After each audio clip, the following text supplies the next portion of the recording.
Dear students, in this episode we are going to discuss about the verse and the different types of stanzas in poetry. जिस तरीके से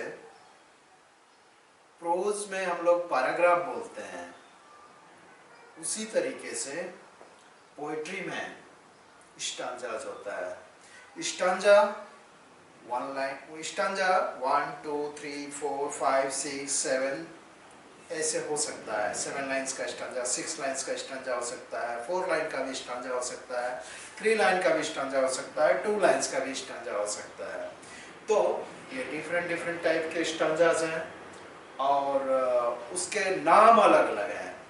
किसने क्या use किया उसके बारे में हम लोग देखते हैं, और कौन सा जनरल पैटर्न आता है स्टांजा में जो कि बहुत फेमस है, इस तरीके से। तो ये पोएट के पसंद के ऊपर निर्भर कर रहा था कि what type of poetry he should write, what type of stanza he should make. तो ये उसकी मर्जी थी और उसको हम लोगों ने ये डिफरेंट टाइप में डिवाइड किया है। तो फर्स्ट हम लोग देखते हैं वर्स क्या है। वर्स के बाद हम लोग देख लेंगे स्टांजास।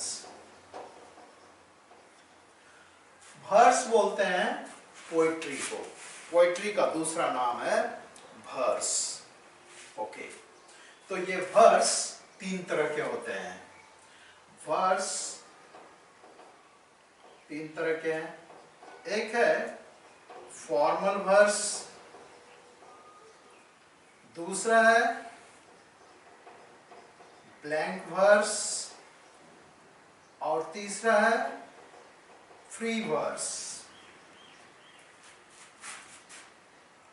The formal verse is one where the poet has followed both the meter and rhyme। तो फॉर्मल वर्स में दोनों ही चीज आएगा, आपका मीटर भी होगा और इसके साथ मीटर प्लस राइम भी होगा। इन द प्रीवियस एपिसोड, इसके पहले के एपिसोड में मैंने आपको बता दिया है कि मीटर किसको बोलते हैं। आप उस एपिसोड को देख लेंगे, मीटर समझ जाएंगे। तो जब भी आप फॉर्मल वर्स की बात करते हैं तो आप उस वर्स की बात कर रहे होते हैं जिसमें आपको मीटर भी मिलेगा, राइम भी मिलेगा। अगर एग्जाम्पल देखना है तो एक एग्जाम्पल भी देख लेते हैं हम लोग।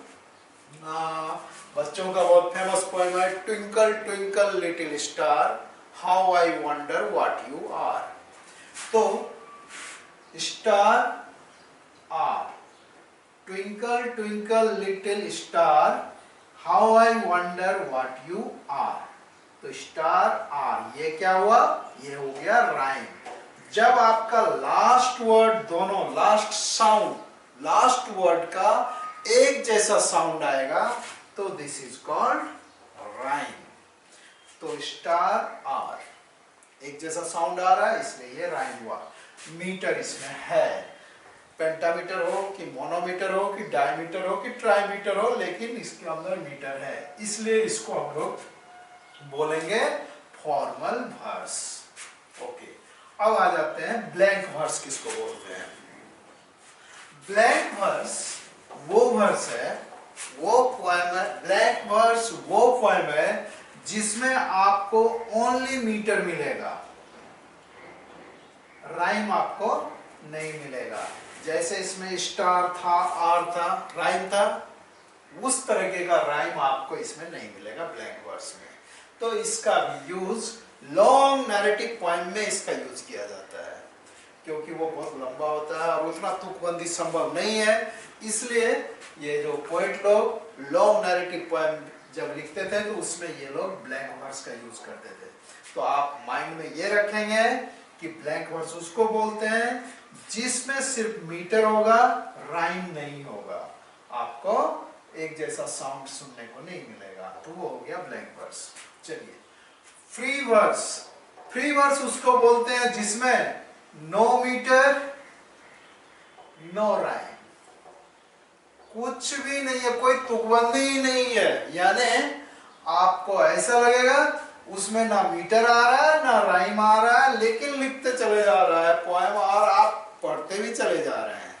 दिस इज कॉल्ड, उसको कैसा आपको पढ़ने में वो लगेगा प्रोजेक्ट टाइप का। तो ऐसे पोएम को हम लोग बोलते हैं फ्री वर्स, जिसमें मीटर का भी पता नहीं है, राइम का भी पता नहीं है, लेकिन वो पोएम लिखा गया है, तो उसको हम लोग फ्री वर्स बोलते हैं। तो कंक्लूड करें हम लोग, वर्स 3 तरह का होता है। फॉर्मल वर्स जिसमें सारे रूल रेगुलेशन अपनाए जाते हैं, मीटर का भी, राइम का भी। दूसरा होता है ब्लैंक वर्स, जिसमें सिर्फ मीटर होगा, राइम नहीं होगा। तीसरा है फ्री वर्स, जिसमें ना तो मीटर होगा और ना ही राइम होगा। तो अब हम लोग आते हैं स्टैंजा के ऊपर।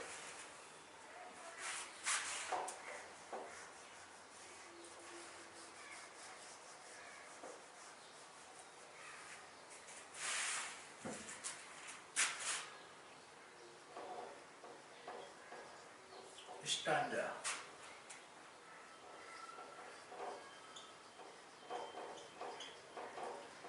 Chaucerian stanza number 1, number 2 ottava rima, number 3 Spenserian stanza,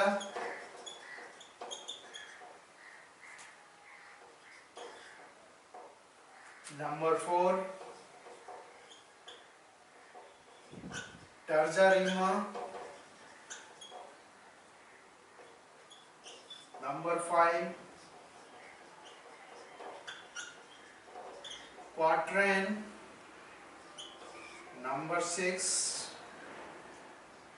triplet, number 7 couplet। चलिए तो इसको हम लोग देखते हैं।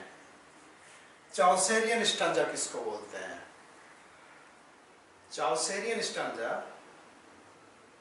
7 लाइंस का जो भी स्टैंजा होगा, मैंने आपको पहले ही बोल दिया है कि स्टैंजा 2 लाइन का भी हो सकता है, 3 लाइन का भी, 4 लाइन का, 5 लाइन का, 6 लाइन का, 7 लाइन, 8 लाइन, 9 लाइन, 10 लाइन का भी हो सकता है। तो ये जो भी स्टैंजा होगा आपको पहचानने का टेक्निक मैं बता रहा हूं कि आप कैसे पहचानेंगे कि ये कौन सा स्टैंजा है, चौसेरियन है कि स्पेंसेरियन है कि ओटावा है कि टर्जा है, क्या है। तो चलिए, चौसेरियन स्टैंजा ये याद रखेंगे 7 लाइंस का होता है। 7 लाइंस का जो भी स्टैंजा होगा वो चौसेरियन स्टैंजा ही होगा। और चौसेरियन स्टैंजा का हमेशा याद रखेंगे, चौसेरियन स्टैंजा का अगर राइम स्कीम आप देखेंगे, चौसेरियन स्टैंजा 7 लाइंस का होगा, इसका राइम स्कीम होगा, यह राइम स्कीम इसका चलेगा ए बी बी सी सी। मेरे कहने का मतलब ये, आप इस तरीके से नहीं होगा, आप ऐसे देख लीजिए, ए बी फिर बी देन सी सी। 1 line, 2 line, 3 line, 4 line, 5 line, 6 line, 7 line. ये अगर सपोज कीजिए कि फर्स्ट लाइन आपका खत्म हो गया स्टार पे, तो सेकेंड लाइन आ गया ब्लू पे, तो दोनों में कोई तुकबंदी नहीं है। ये हो गया स्टार ए हुआ, ब्लू बी हुआ, इसे लिख ही दें, स्टार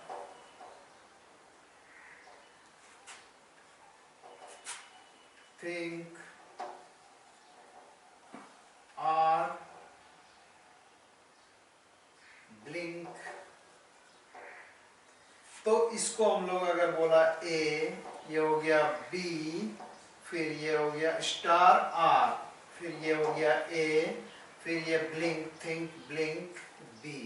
तो इस तरीके से राइम स्कीम हुआ A B.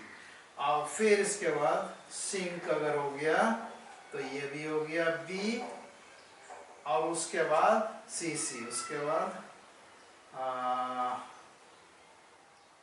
Sun fun.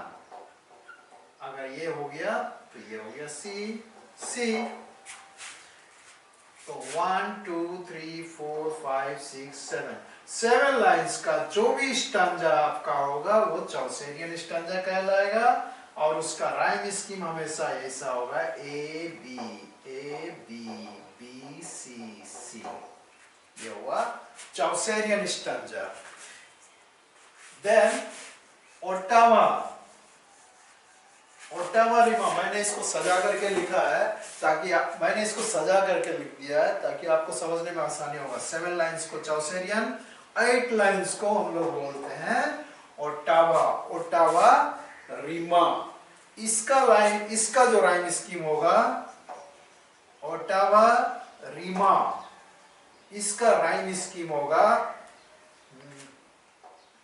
Rhyme scheme A B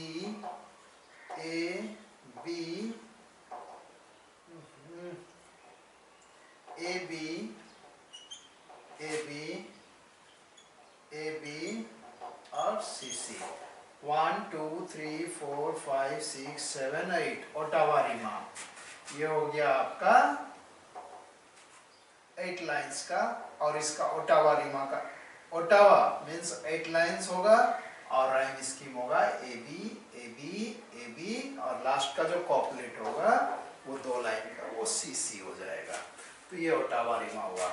similarly Spenserian stanza ये 9 लाइंस का जो भी स्टैंजा होगा वो स्पेंसरियन स्टैंजा कहलाएगा। याद रखिएगा चौसर स्टैंजा 7, चौसेरियन 7, ओट्टावा 8, स्पेंसरियन 9। ये जो स्पेंसरियन स्टैंजा होगा इसका राइम स्कीम क्या होगा?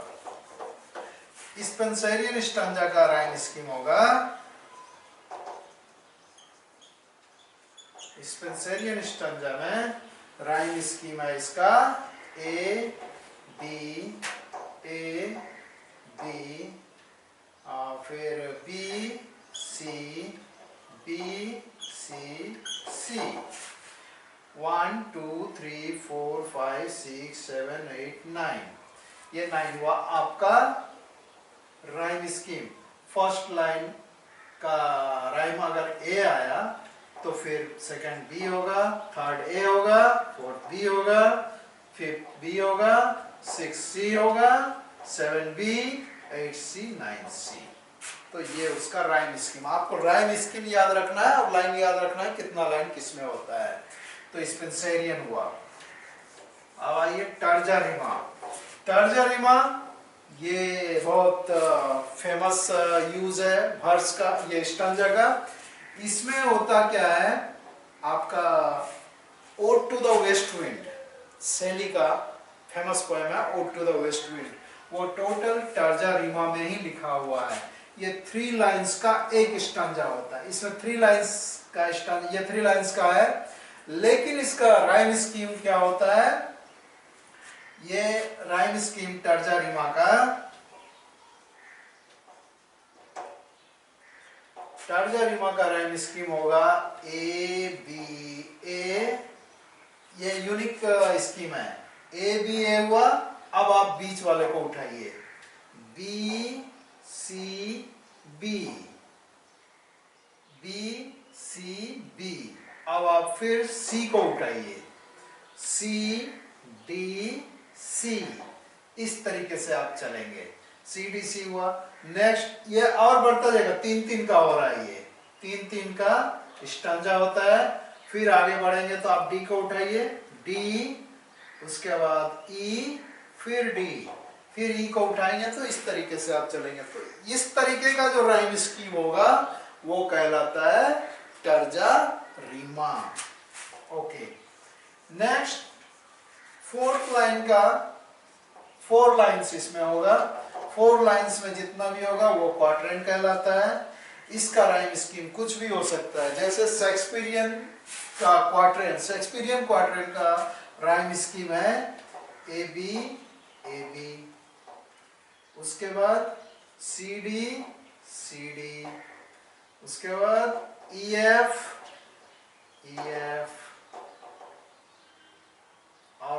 कॉपलेट इसका होता है जी जी, शेक्सपियरियन का। तो शेक्सपियरियन सोनेट का, शेक्सपियरियन का राइम स्कीम हुआ क्वाड्रेंट का A B C D E F.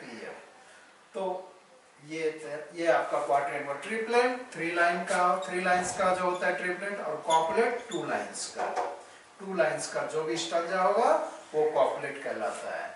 कॉपलेट सब में आपको देखने को मिलेगा। शेक्सपियरियन कॉपलेट होता है जी का, चौसेरियन कॉपलेट होगा सी का, उसी तरीके से स्पेंसरियन कॉपलेट भी होगा सी का।